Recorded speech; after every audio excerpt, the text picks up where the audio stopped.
ओम नमो भगवते वासुदेवाय। स्वागत है आप सभी का श्रीमद् भागवत पुराण की कथा में। 22वें दिन की कथा में चतुर्थ स्कंद का चौथा अध्याय शुरू करते हैं। कल वाली कथा में हमने सुना था कि माता सती का दक्ष प्रजापति के घर जाना। आगे की कथा शुरू करते हैं। चौथा अध्याय।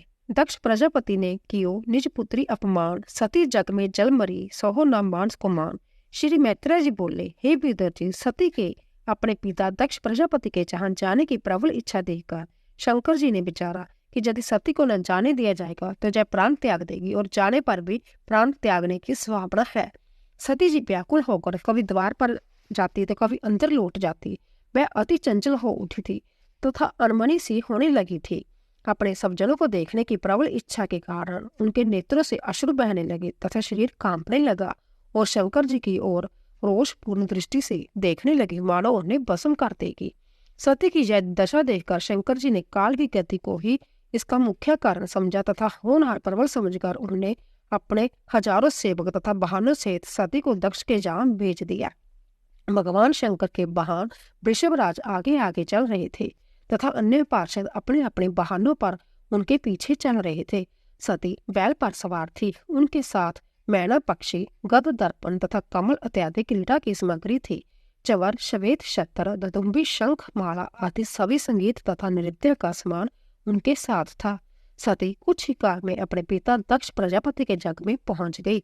वहां पर वेद ब्राह्मण अपने ऊंचे स्वरों से वेद ध्वनि कर रहे थे।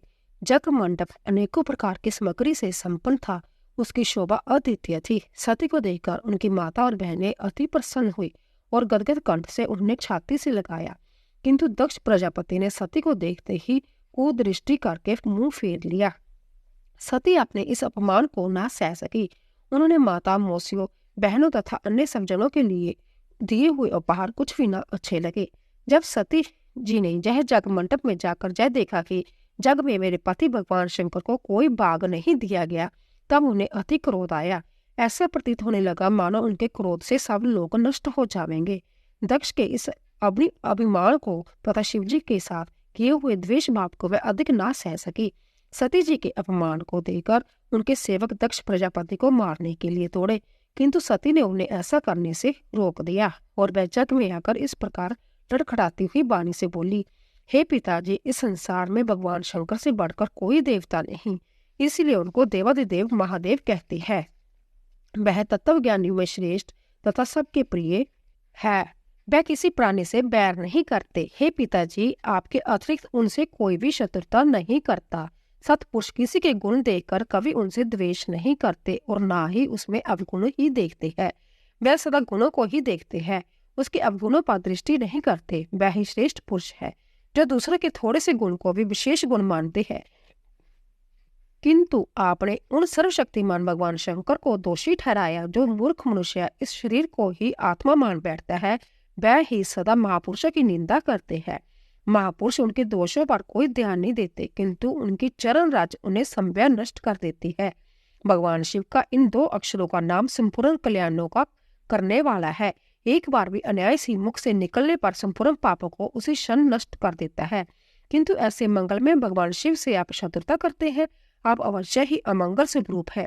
जिनके चरण कमलों का रस पान सदा ब्रह्मा आदि देवता जिनको कि आप जग में प्रसन्न कर रहे हैं, करते रहते हैं, वैसे काम पुरुषों को इच्छित फल देते रहते हैं। आप कहते हैं कि वह केवल नाम के ही शिव है और वह अशिव तथा अमंगल रूप है। मुंडमाला, चिता की बसम तथा जटाजूट रखाए भूत पिशाचों के साथी है। तो क्या आप ब्रह्मा, इंद्र आदि से भी अधिक ज्ञानी है? वह उनकी जय अशिवता नहीं जानते तो उनके चरणों की रज को नित्य अपने सिर पर रखते हैं। आप ही उनकी अशिवता को बड़ी प्रकार जानते हैं। केवल जय आपकी अज्ञानता के अतिरिक्त और कुछ नहीं। जो कोई अपने स्वामी की निंदा सुने वह उस निंदा करने वाले को अवश्य दंड दे। यदि दंड देने की शक्ति ना हो तो कानों में उंगली डालकर शीघ्र वहां से उठ दे, और यदि शक्ति हो तो उसकी जीव काट ले। इसके लिए यदि प्राणों को निशावर करना हो तो प्राण भी त्याग दे। अब मैं आपसे उत्पन्न इस शरीर को अवश्य त्याग दूंगी, क्योंकि आपके रक्त से यह शरीर अपवित्र है। मनुष्य दूसरे के धर्म की निंदा न करे, अपने ही धर्म में रत रहे। प्रवृत्ति तथा निर्वृत्ति दोनों ही धर्म के मार्ग उत्तम है। वेद ने दोनों ही मार्गों को उत्तम बताया। आप प्रवृत्ति मार्ग यज्ञ जगाती को उत्तम मानते हैं, किंतु भगवान शंकर तो इन दोनों मार्गों से भी परे परम ब्रह्मा रूप है। उन्हें तो किसी भी कर्म के करने की आवश्यकता नहीं। आप आत्मज्ञानी भगवान शंकर का अपराध करने वाले हैं। इसका उचित दंड मैं अपने शरीर को त्याग कर अवश्य दूंगी, क्योंकि शंकर जी हंसकर जब मुझे दक्ष कुमारी कहेंगे तो अवश्य लज्जा आएगी। इस प्रकार कहकर सती मौन हो गई और तथा उत्तर दिशा की ओर मुंह करके बैठ गई। उन्होंने आचमन से अपने अंतकरण को शुद्ध करके पीले बस्तर से शरीर ढक लिया। नेत्र बंद करके प्रणाम द्वारा प्राण और अपान बाजू को एक करके नाभि चक्र में स्थापित किया। फिर उदान बाजू को नाभि चक्र से ऊपर ले जाकर शनि शनि हृदय चक्र में बुद्धि के साथ स्थित किया। फिर उदान बाजू को ऊपर उठाकर कंठ मार्ग के द्वारा हृदय से भ्रुकुटियों के माध्यम में स्थापित किया। फिर भगवान शंकर के चरणों में अपना ध्यान लगाकर जोग मार्ग के द्वारा बाजू तथा अग्नि तत्व को धारण करके शरीर को अपने तेज से भस्म कर दिया। सती का निर्दोष शरीर जिसमें दक्ष अभिमन्यु का रक्त था उसे जोग अग्नि ने जला दिया। सती के इस प्रकार देह त्याग पर संपूर्ण उपस्थित देवता ऋषि महर्षि तथा ऋतु को बड़ा आश्चर्य हुआ। वहां पर भयंकर कोलाहल तथा हाहाकार मच गया। सबने दक्ष को बुरा भला कहा। शंकर का द्रोही होने के कारण उसका अपजश होने लगा। जब शिवजी के पार्षदों ने सती के प्राण त्याग को देखा तब वे अति कुपित होकर अपने अपने अस्त्र शास्त्रों के साथ दक्ष को मारने के लिए दौड़े। जब भृगुजी ने जग में विघ्न देखा तब उन्होंने मंत्र से दक्षिण अग्नि में आहुति डाली, जिसके प्रभाव से जग कुंड से हिरिबु नाम के सैसरों देवता उत्पन्न हुए।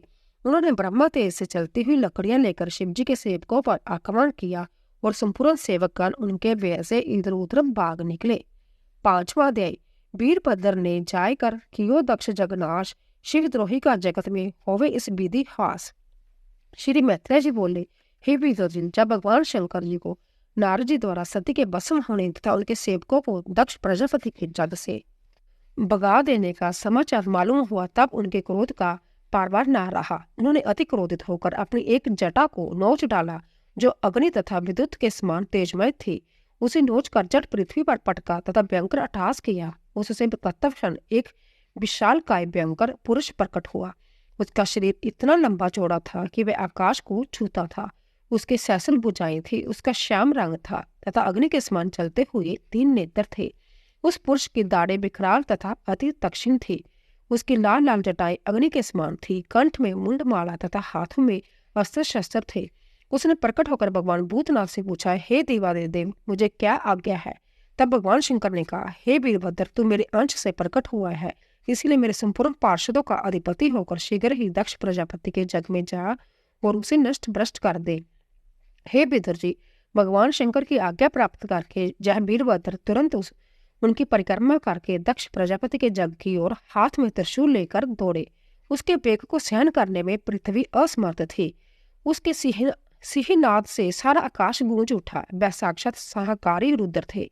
उनके पीछे बहुत से सेवक अनेक प्रकार के अस्त्र शस्त्र लेकर दौड़ पड़े। उनके पैरों की नोपुर की भयंकर दबनी बजती जाती थी। जब दक्ष प्रजापति की यज्ञशाला में बैठे हुए सब ब्राह्मण तथा अन्य सदस्यों ने सामने से आते हुए एक प्रलयकारी भवंडर को आते हुए देखा तो वह सब आश्चर्य में डूब गए। जय आंधी कहाँ से आई? ना तो जय लुटेरे डाकुओं का गिरोह है और ना ही गौओं के लौटने का समय है, जिसके कारण जय धूल आकाश में छा रही है। फिर जय धूल कहाँ से आई? दक्ष की पत्नी कहने लगी, हो ना हो पिता से अपमानित होकर सती के देह त्याग का समाचार सुनकर जय उपद्रव भगवान शंकर जी के क्रोध से उत्पन्न हुआ है, जो हम सबको नष्ट करने के लिए इधर बढ़ रहा है। अवश्य ही दक्ष प्रजापति के पाप का फल है और भगवान शंकर जी के कोप का तांडव नृत्य है। दक्ष पत्नियां तथा जग मंडप में बैठे हुए अन्य सभी उपस्थित गण जब इस प्रकार की बातें कारी से सहसा कुछ ही क्षण में वीरभद्र ने अपने अनुचरों सहित दक्ष प्रजापति के जग मंडप को चारों ओर से घेर लिया। उस भयंकर उत्पात को देखकर दक्ष भी डर गए। भगवान रुद्र के सेवकों ने आते ही जग मंडप को उखाड़ना आरंभ कर दिया। किसी ने खंभे उखाड़े, किसी ने कलश तोड़े, किसी ने जग अग्नि में रुद्र की वर्षा कर दी, किसी ने जगशाला नष्ट कर दी, किसी ने सभा मंडप अतिथि मंडप नष्ट कर दिया। जग अग्नियों को बुझा दिया गया।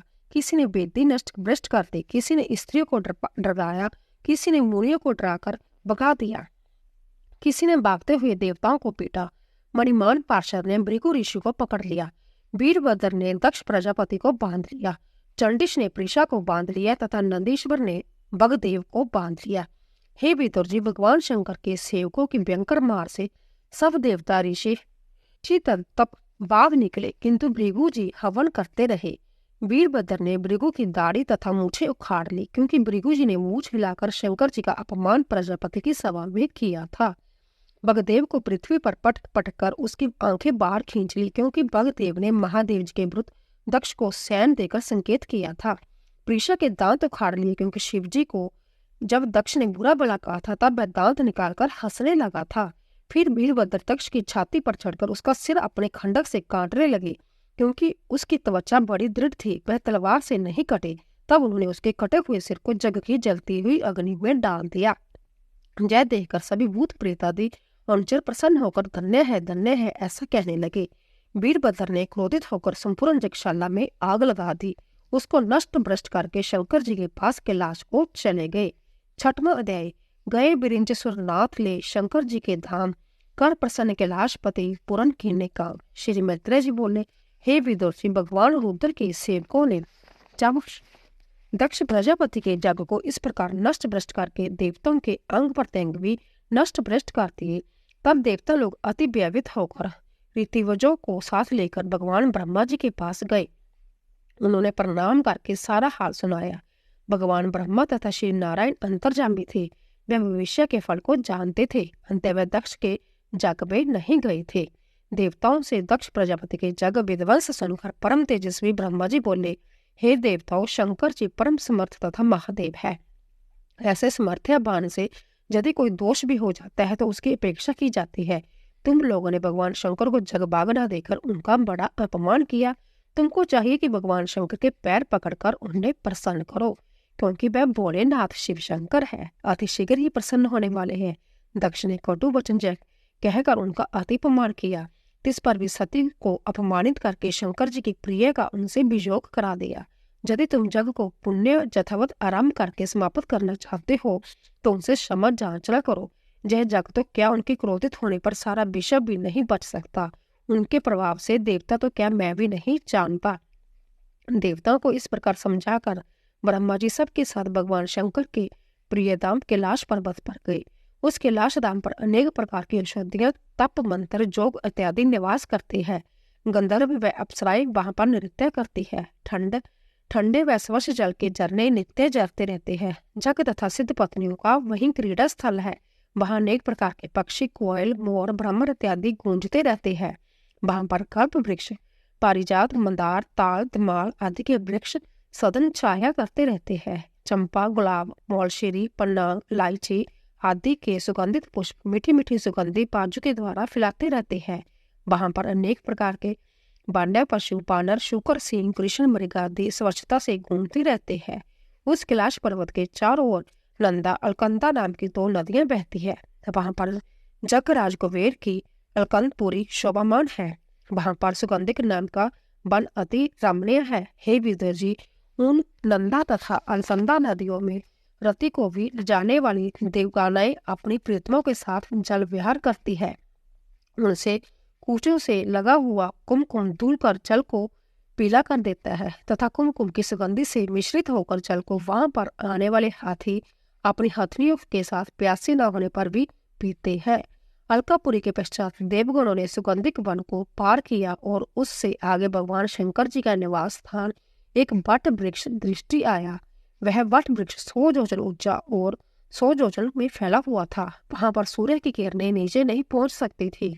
उस वट वृक्ष पर कोई पक्षियों का घोंसला भी नहीं था। वहां पर जोग मुद्रा में बैठे हुए देवाधिदेव भगवान शंकर जी को विराजमान देखा। भगवान शंकर जी की मूर्ति अति सौंदर्यमयी, क्रोधहीन तथा शांतमयी थी। वहां पर सनकादिक सिद्धिगण के साथ जक्षराज कुबेर उन शंकर जी की सेवा कर रहे थे। भगवान शंकर के कांतिमन शरीर पर बसम मृग चरम थी, सिर पर जटा और दंड धारण किए हुई थी। उनके सुंदर बालेंद्र चंद्रमा शोभामान था। वहां पर बहुत से ब्रह्म ज्ञानियों के बीच में नारद जी बैठे हुए थे और भगवान शंकर से ब्रह्मा का उपदेश सुन रहे थे।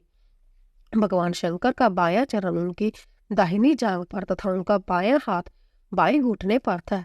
वे तर्क मुद्रा में बैठे हुए थे। काष्ठ की टेकनी का सहारा लेकर एकाग्र मन से ब्रह्मा का ध्यान कर रहे थे।